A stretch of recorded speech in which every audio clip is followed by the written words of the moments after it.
The 10th commandment, or the last commandment, is the first way to get out of debt.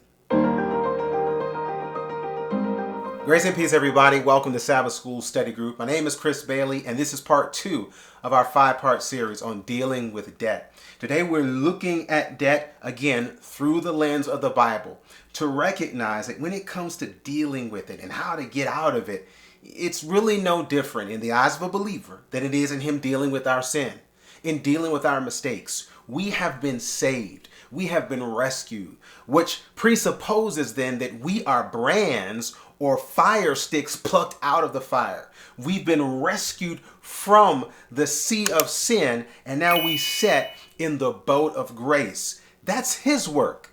And he wants to be just as involved, and he's got a plan just like he had a plan for all of our other sins or all of our mistakes. So starting with this and basing this deliverance on what God has said, guess what? That's why he said and gave us these 10 commandments.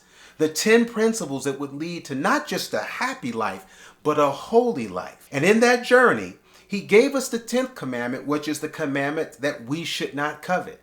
And it's very descriptive to say what we should not want and not to get or go after what someone else has just because they have it. The Bible tries to get us to be content. In this attempt to be content, Psalm 119, verse 36, it invites us. It says, "Incline my heart unto thy testimonies and not to covetousness." This is a prayer that the psalmist he's praying it in the longest psalm or chapter of the entire Bible. And here in verse 36, here we get a glimpse into that pivot point. Remember we talked about the pivot between God and mammon? Here it is in Psalm 119 where we're counseled in this prayer. He says incline. Incline means to lean. We were just talking to Jael about what it means to incline. Not to recline, that's what we do in our lazy boys. But here he's saying to incline, leaning in to God's testimonies, his counsel, his principles. And what better compilation, what clearer picture can we get of God's testimonies than his commandments, his actual law? And the 10th one tells us don't covet. In fact, coveting is the antithesis of inclining.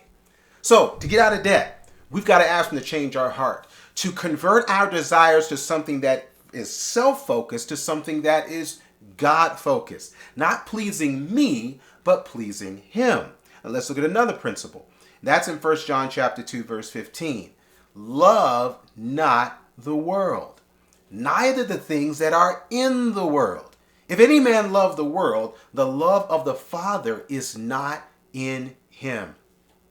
It's amazing how every verse is an echo of another verse. And Jesus says we can't serve two masters. And here in 1 John 2, it's telling us don't love the world because you can't love God if you love the world. This love, this focus, this faith, what we rest our being and identity on is really what will guide our purchases.